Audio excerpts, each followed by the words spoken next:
And so we've been progressing through the seven factors of awakening. Um, we are up to number 5. So it won't be long. In 3 weeks, you will all be enlightened. Isn't that good news? I think it is.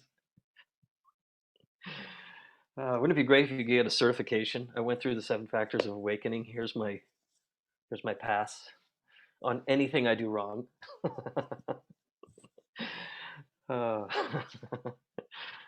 so we're at number 5, tranquility, otherwise also called calm. Tranquility.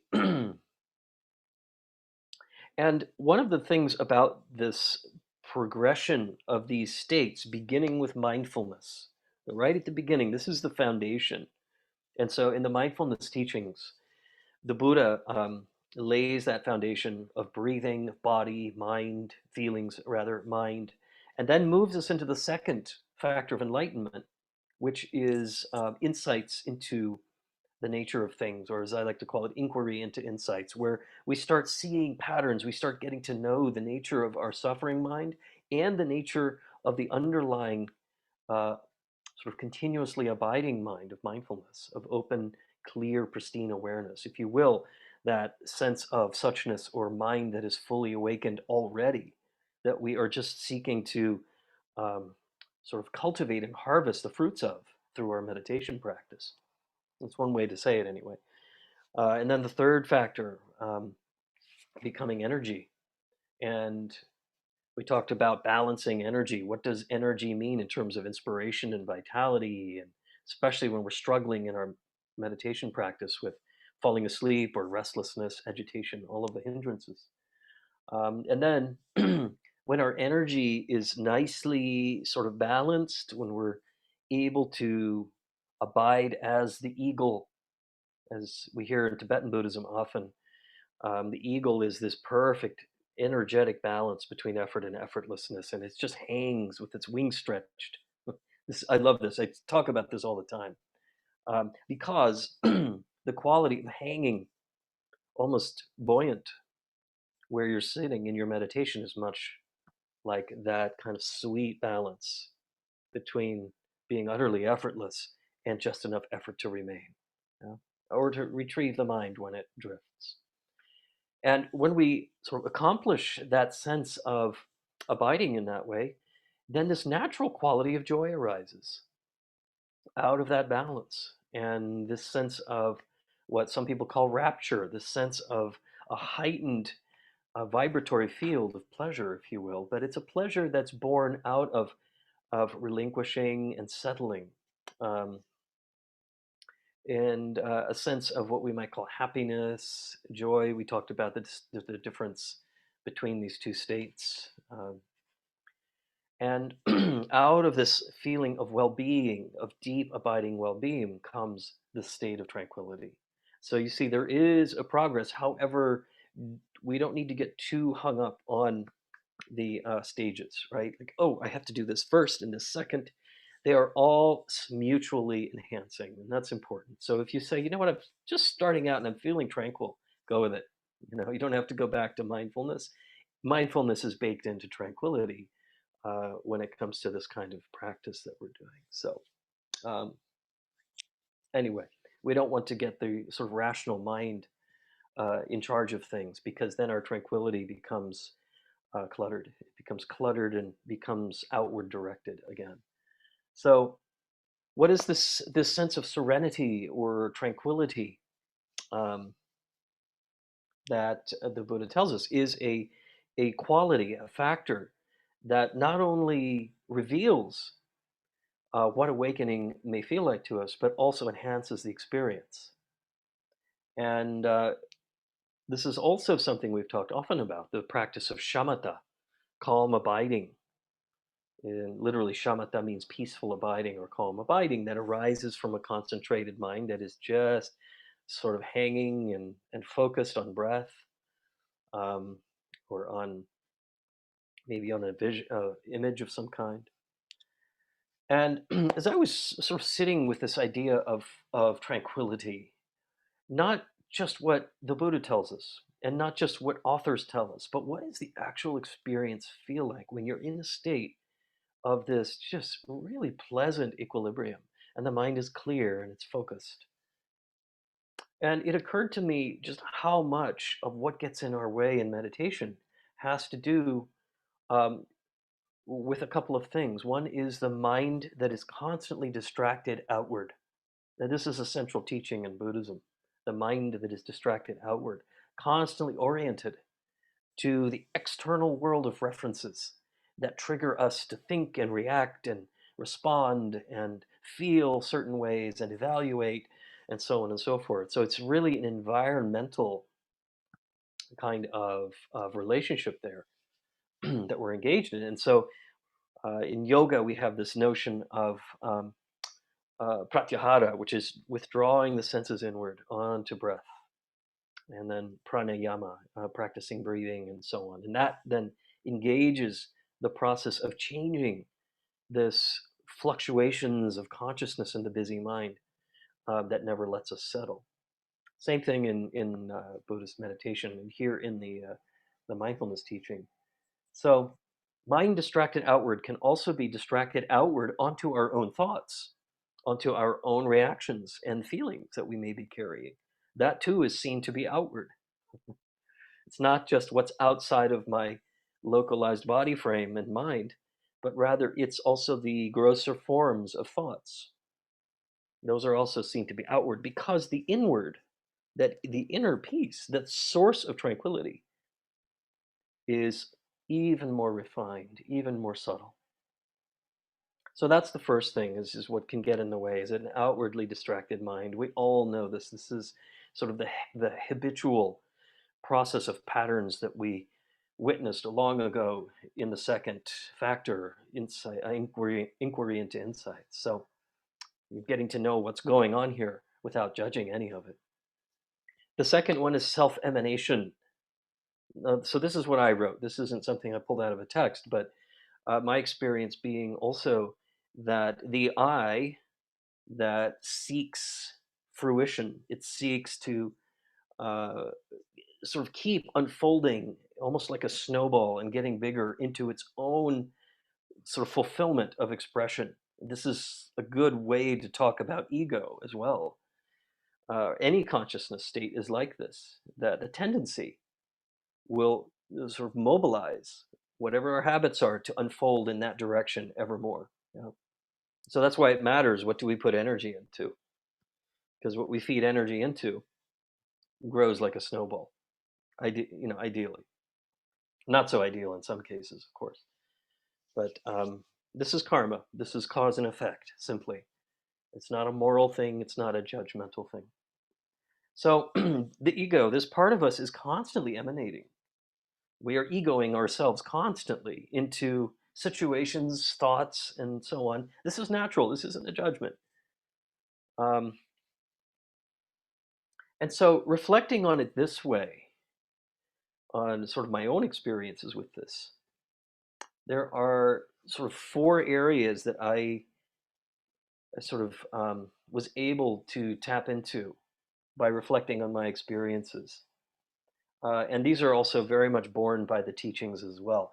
And what helps, basically, what is it that helps attain a level of tranquility and serenity and reveals this quality, this sort of effulgent fullness without effort, this heightened presence, deep, deep easefulness um, out of the shamatha teachings of calm abiding.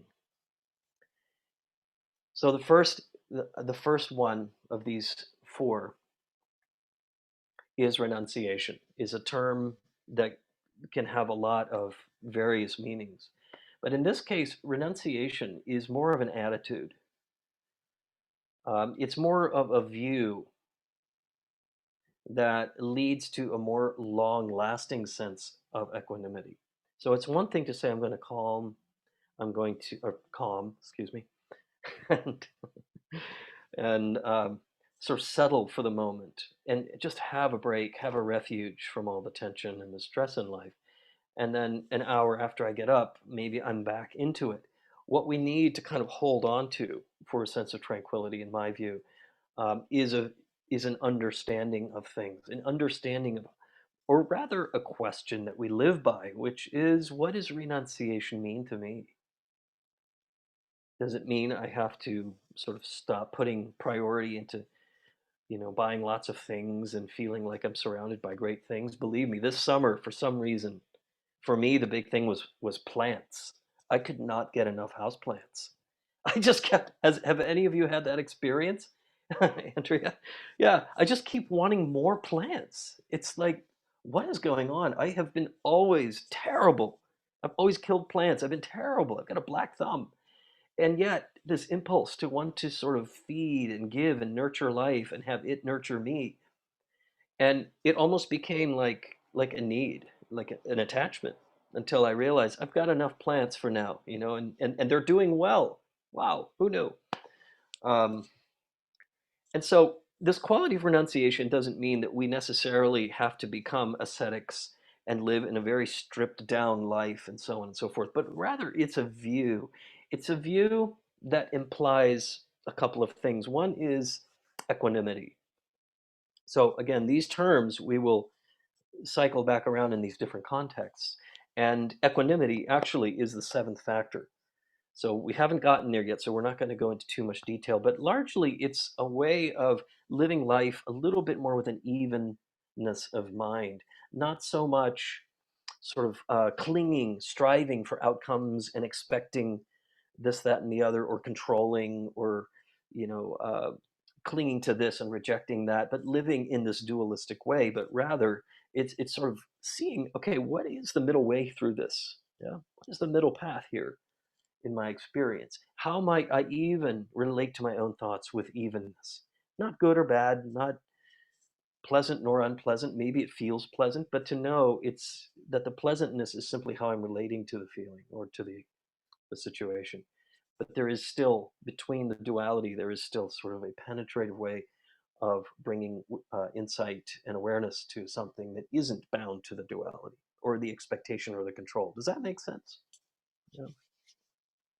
And then a sense of clarity is important in this. And clarity is, so for me, if I'm in a garden center, I discovered this garden center in Weston. I think it's on the border of Lincoln and Weston. I'd never seen a stone. This is not an endorsement, by the way, but it's called Stonegate Gardens. I don't know if anybody's been there. It's quite a magnificent place. Um, they have these enormous crystals that are like huge, long, like branches of crystals, and they're just vibrating like crazy. And anyway, um,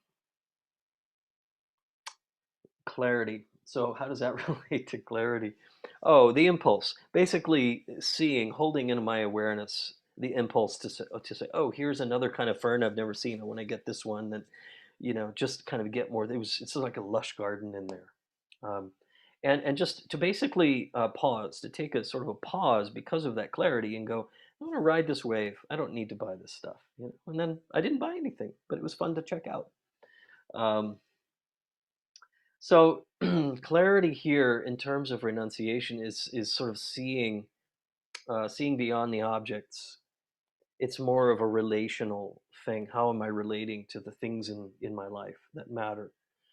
Um, and with an evenness of mind, so we're not judging ourselves for it, and a sense of clarity, so we know why we are reacting the way we are. And usually that helps us ride the wave a bit. um, it helps to kind of get beyond this self-emanation or this outward distracted mind. The second one, then, that helps us, I think, uh, sort of attune ourselves to more tranquility, is over the long run, is a sense of acceptance, accepting impermanence. Largely, it's recognizing how all things just are coming together and dispersing. Nothing is the same. One of the titles for my book that I've been writing this summer, that I'm considering, is Not the Same River. And it's based on a Heraclitus reading. Heraclitus was a Greek philosopher back around the time of the Buddha in the 6th century BCE. And this saying is that one who puts their foot in a river and takes it out and leaves, when they return, it is not the same river and they are not the same person. It's this notion that everything is constantly in a state of change, of flux, as are we. Yeah. And so the recognition of that, the view that I mentioned, not just one of renunciation, of relinquishing all of the things that we believe we need and are grasping, but also accepting that things are fairly transient. It doesn't mean they're not reliable. Um, for example, we may have a partner, and we know that both our partner and ourselves we are impermanent, but that doesn't mean we can't rely on them, right? That there is still there's a whole nother sort of teaching we could go into the difference between recognizing impermanence and finding groundedness in the midst of that. Very interesting stuff, and this is actually what I'm writing about this summer. And so, accepting impermanence in every moment, we are always able to watch this process in the mind. The mind is constantly shifting, changing our sensations, our feelings. We're living it every moment anyway. And so part of it is just to be reminded of that. Um, it also implies a sense of receptivity, accepting impermanence, living with this notion that things come and go, and a sense of being receptive, so that we're allowing new things to arise. It's not just losing things, and non-reactivity, receptivity, and non-reactivity that arises from acceptance. Yeah. Again, this is also an antidote to the self-emanation piece that I mentioned a minute ago.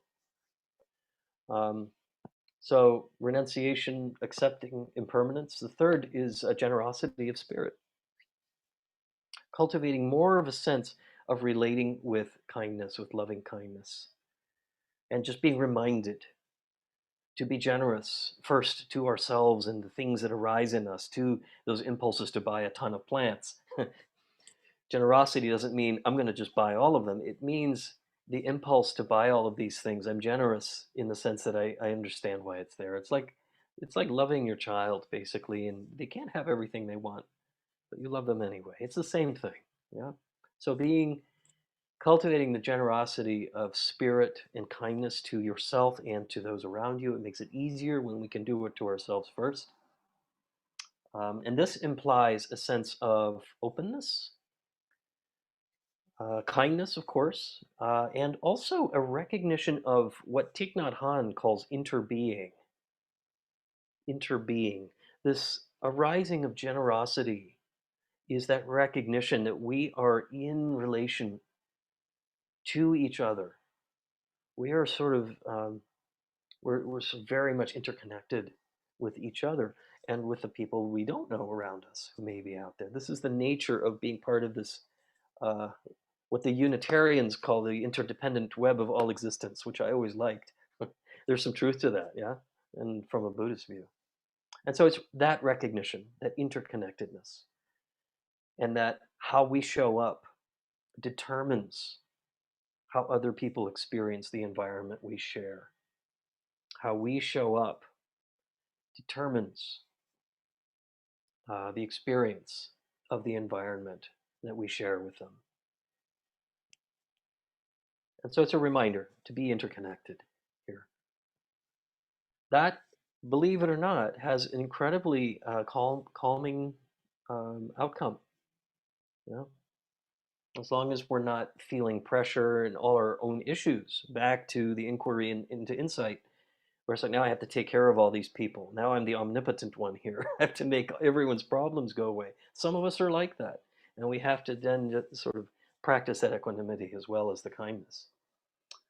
And then the fourth sort of antidote to things that get in the way of tranquility has to do with what we do when we practice, ideally uncovering the spaciousness of our own mind. Spaciousness of mind. Remember that whatever arises, whatever thought is outward focused, outward distracted, is occurring within the spaciousness of your own awareness. It's already there, and it's so easy to miss and forget. but reminders. These are, in many ways, these are all reminders. The implications here are largely one of open awareness. Just remember to inhabit this sort of embodied mindfulness, this open, gentle awareness. We can actually bring this from the cushion. In some cases, it becomes activated. This, for me as a chaplain, for years, I found this heightened and more activated working with people who are really struggling.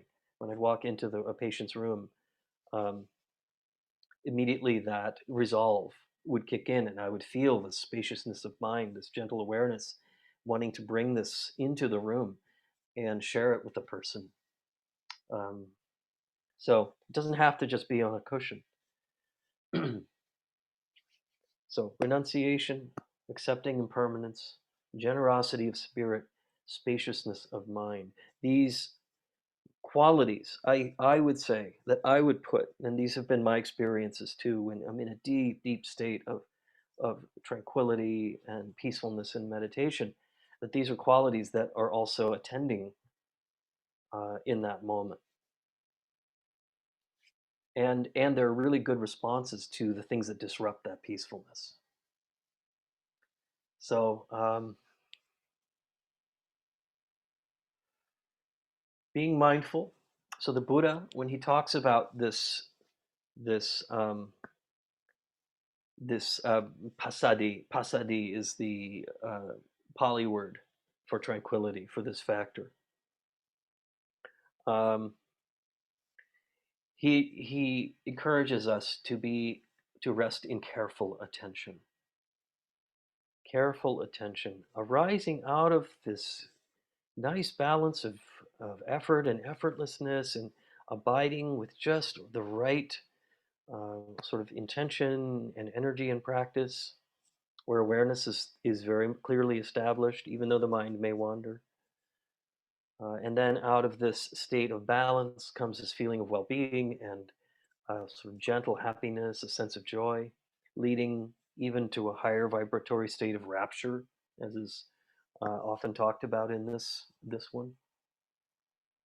And then out of that sense, or rather, in addition to that sense, comes this deepening of calm, a deepening of calm. In the same way, when we practice one pointedness of mind and shamatha, that just the stability of our energy and concentration allows calmness to arise naturally. Um,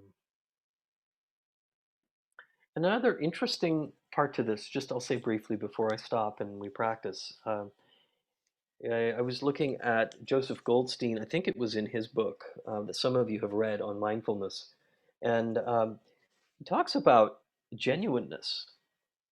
A sense of sincerity and genuineness arises in tranquility, and I found that compelling. I'd never thought of that before, but I think it's very true. How can you not, after all, be in a state of genuineness and authentic sincerity when all of those masks and projections outwards, self emanations and distractions are gone? You're left with something that is very much the heart of the matter of your experience, the truth as it is. And your own sort of presence to be kind of part of the wider experience means I'm abiding here in a sense of openness and clarity and truth. And this is, of course, the ultimate form of genuineness. All of these qualities are there. We don't have to try and strive to practice each separately. You will find, if you haven't already, that by cultivating this kind of practice, mindfulness leading to the sense of peacefulness, that they're already self-evident. So hopefully that's good news. We don't have to go through it. If you've been taking notes, every once in a while I see people writing things down. If you don't remember it, you will still get there. Um, so striving, trying, efforting, controlling. Those are those sort of the antithetical qualities to tranquility. Yeah. And why often in the guided meditations I'll say, okay, now just allow yourself to relinquish striving and trying. expectations, all of that, and allow yourself to really fully abide right here as you are. No need to change or do anything. So, so it's kind of a very different slant on tranquility or calm. Um, the good news is we get to practice it. And one of the reasons the Buddha begins in the mindfulness teaching with mindful breathing is because it immediately has an effect on the physical body. Calming through the breathing, being aware first of the breath in, breath out, then breathing in long, breathing out long, and then being aware of the whole body as you breathe in and out. There is a process of mindful breathing here that he teaches us.